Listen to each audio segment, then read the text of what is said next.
Baik, perkenalkan nama saya Chandra Surya Wibawa dengan NIM G00249195 dengan Aslet Mas Faitu. Di sini saya akan menjelaskan video mengenai laporan anatomi blok 2.3. Ini untuk kasusnya. Lalu next, ini hasil pemeriksaan fisik dan juga terakhir ini untuk riwayat medis. Kita lanjut ke soal yang pertama. Mulai dari soal yang pertama mengenai struktur arteriosus Willisi dan fungsinya. Jadi circulus arteriosus Willisi atau biasa disebut circle of Willis ini merupakan anastomosis dari pembuluh darah di dasar otak yang menyambungkan antara sirkulasi anterior yaitu carotis interna dan posterior yaitu vertebralis. Seperti yang sudah saya sebutkan tadi, jadi circulus arteriosus Willisi ini terdiri dari dua arteri utama yaitu carotis interna sama arteri vertebralis.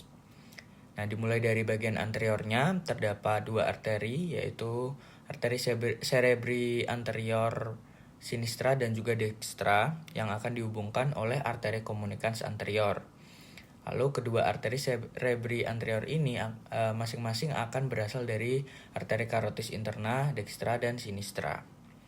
Nah, dari arteri carotis interna juga akan berjabang menjadi arteri communicans posterior.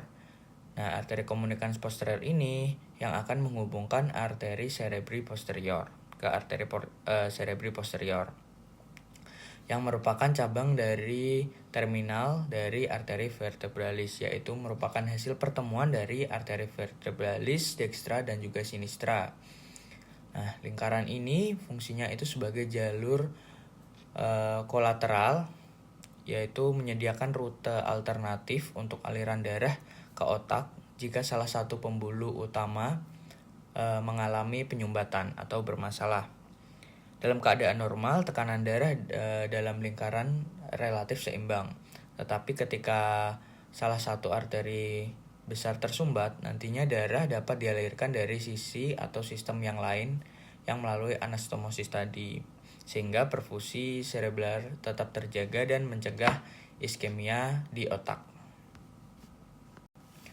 Next, nomor 2, perbedaan traktus corticospinalis dan traktus spinothalamicus. Kita mulai dari corticospinalis dulu, bisa dilihat. Nah, ini merupakan jalur motorik utama yang mengontrol gerakan volunteer. Dimulai dari korteks motorik primer di lobus frontal dan berakhir pada neuron motorik di medula spinalis.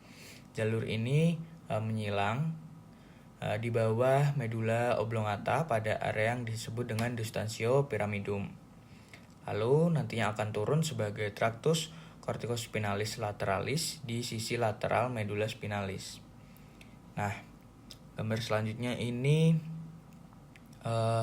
traktus spinothalamicus ini merupakan jalur sensorik yang akan membawa informasi seperti nyeri, suhu, dan sentuhan kasar dari perifer menuju otak. Jalur ini bermula dari reseptor sensorik di perifer yang akan masuk ke medula spinalis dan langsung menyilang di segmen spinal tempat ia masuk. Kemudian naik di kolom anterolateral menuju talamus. Dengan demikian, traktus corticospinalis ini bersifat motorik dari atas ke bawah, sedangkan kalau yang spinothalamicus itu bersifat sensorik dari bawah ke atas, dan keduanya memiliki lokasi seperti pola penyilangan yang berbeda seperti yang sudah disebutkan tadi. Baik, soal selanjutnya mengenai pembagian truncus cerebri. Jadi truncus cerebri ini merupakan batang otak. Ini adalah struktur vital yang menghubungkan otak besar atau cerebrum dengan medula spinalis, serta mengandung pusat-pusat penting fungsi motorik, sensorik, otonom, dan refleks dasar kehidupan seperti nafas dan juga denyut jantung. Nah, batang otak ini nantinya akan dibagi menjadi 3 bagian utama. Yang pertama itu ada mesencephalon, terus ada jadi pons sama medula oblongata.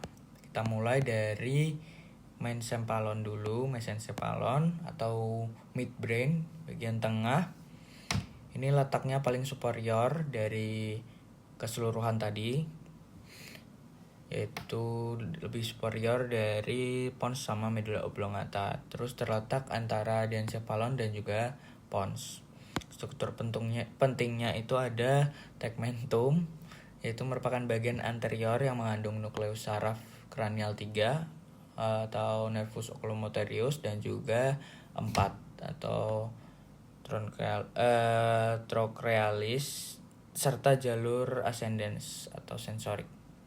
Lalu ada tectum, merupakan bagian posterior yang terdiri dari colliculus superior, merupakan refleks visual, dan colliculus inferior, merupakan refleks auditori. Lalu di sana itu ada substansia nigra.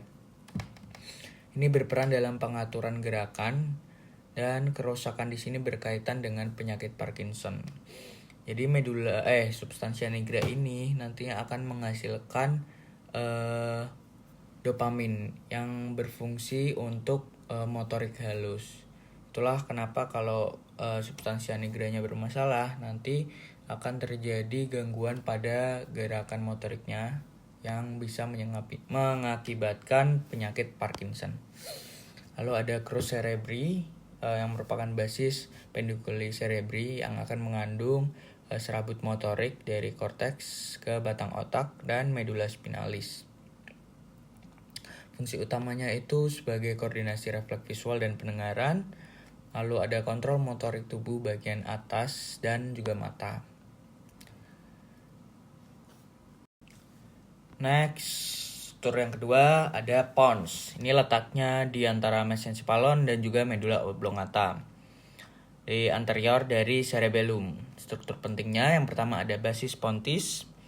Ini merupakan bagian ventral yang mengandung jalur corticospinalis dan juga nucleus pontis yang menghubungkan korteks dengan cerebellum. Lalu ada tegmentum pontis. Ini merupakan bagian dorsal yang mengandung nukleus saraf kranial 5 atau trigeminus minus, saraf kranial 6, abdusen dan juga 7, facialis dan juga 8, vestibulocochlearis. Lalu ada pendiculus cerebralis medius. Ini merupakan serabut besar yang menghubungkan pons dengan cerebellum. Nah, fungsi utama dari pons ini ada banyak. Aku mau sebutin 3 aja. Yang pertama ada transmisi sinyal motorik dari korteks ke cerebellum, lalu ada koordinasi gerak, pendengaran, dan juga keseimbangan, dan juga mengandung pusat pernapasan, yaitu pneumatic center. Struktur yang ketiga dari truncus cerebri ini ada medula oblongata. Letaknya itu ada di bagian paling inferior dari batang otak yang menyambung ke medula spinalis di foramen magnum.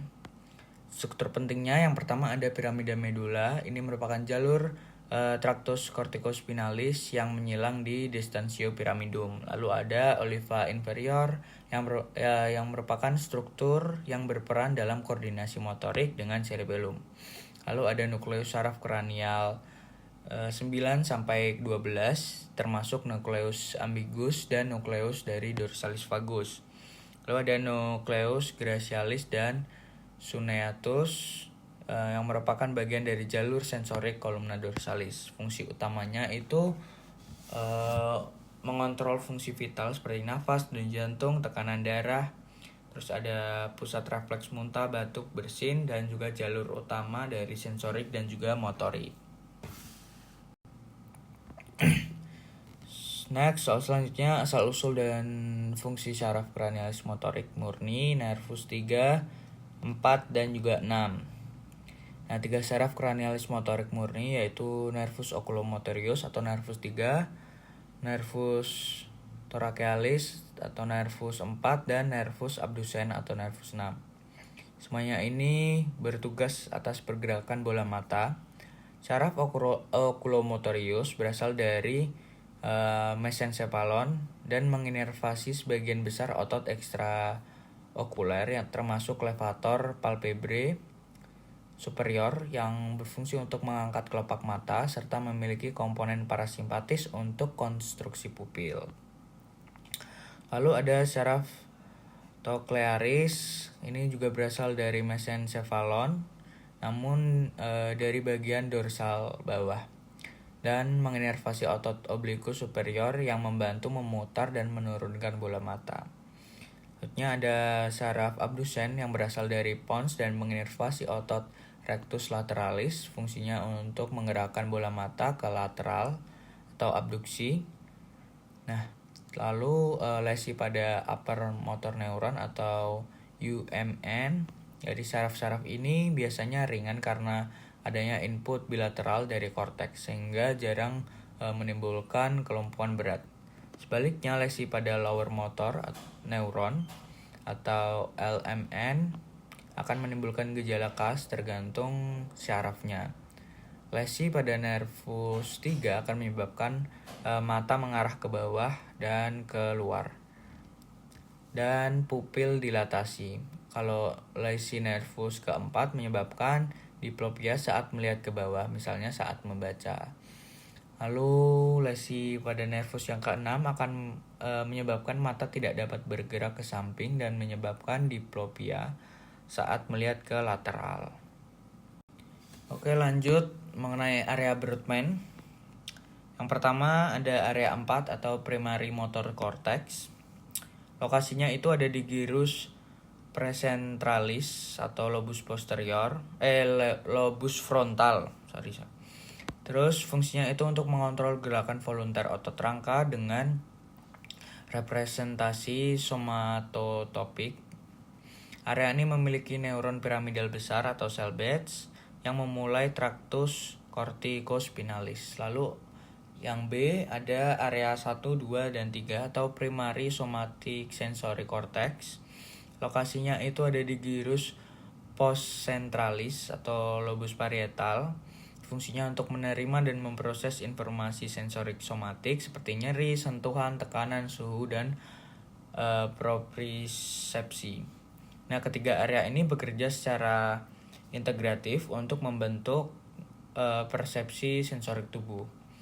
Yang ketiga ada area 44 dan juga 45 atau Broca's area. Lokasinya ada di gyrus frontalis inferior hemisphere dan dominan biasanya ada di kiri. Fungsinya untuk produksi dan juga perencanaan bicara. Nah, area Broca ini penting untuk mengatur aspek motorik dari ekspresi verbal.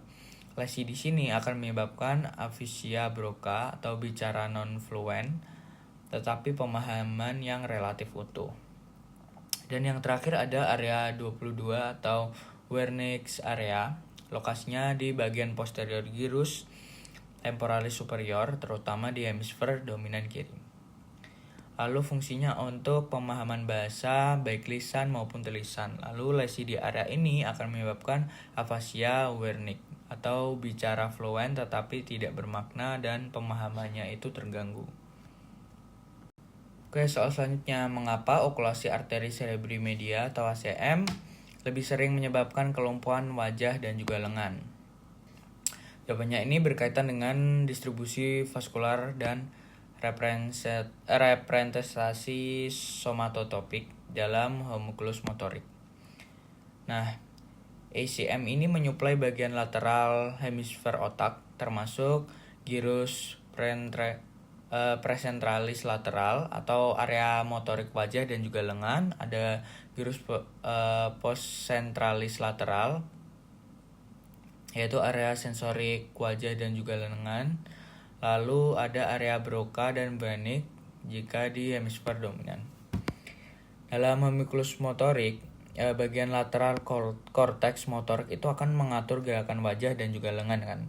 Sedangkan pada bagian medial itu mengatur tungkai yang mendapat suplai dari arteri cerebri anterior. Nah, karena itu okulasi ACM ini lebih sering menyebabkan hemisparsalis pada wajah dan juga lengan dibandingkan dengan tungkai.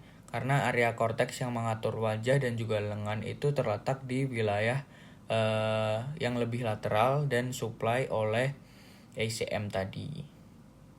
Baik, soal terakhir, mekanisme kompensasi vaskular jika arteri karotis interna kiri tersumbat. Nah, jadi jika terjadi okulasi pada arteri karotis interna kiri, maka circulus arteriosus Willisi akan berperan penting dalam menyediakan jalur alternatif di aliran darah ke otak kiri. Mekanismenya itu sebagai berikut. Yang pertama, arteri komunikans anterior. Ini akan mengalirkan darah dari arteri corotis interna kanan ke sisi kiri menuju arteri cerebri anterior. Yang kedua, ada arteri komunikans posterior kiri, nanti akan menghubungkan sistem vertebrobasilaris, yaitu arteri basilaris dan cerebri posterior kiri ke karotis interna kiri. Melalui ini, suplai ke arteri cerebri media kiri bisa terbantu. 3. Peningkatan aliran dari sistem vertebrobasilar, yaitu arteri vertebralis dextran sinister, artinya ke arteri basilaris, terus ke arteri cerebri posterior, terus ke komunikans posterior kiri, terus ini akan mendukung sirkulasi ke hemisfer kiri. Nah, namun efektivitas dari kompensasi ini tergantung pada kelengkapan dan patensi dari sirkulus arteriosus Willisi tersebut, yang secara otomatis akan bervariasi setiap individunya. Sekian, apabila ada kesalahan saya mohon maaf dan terima kasih.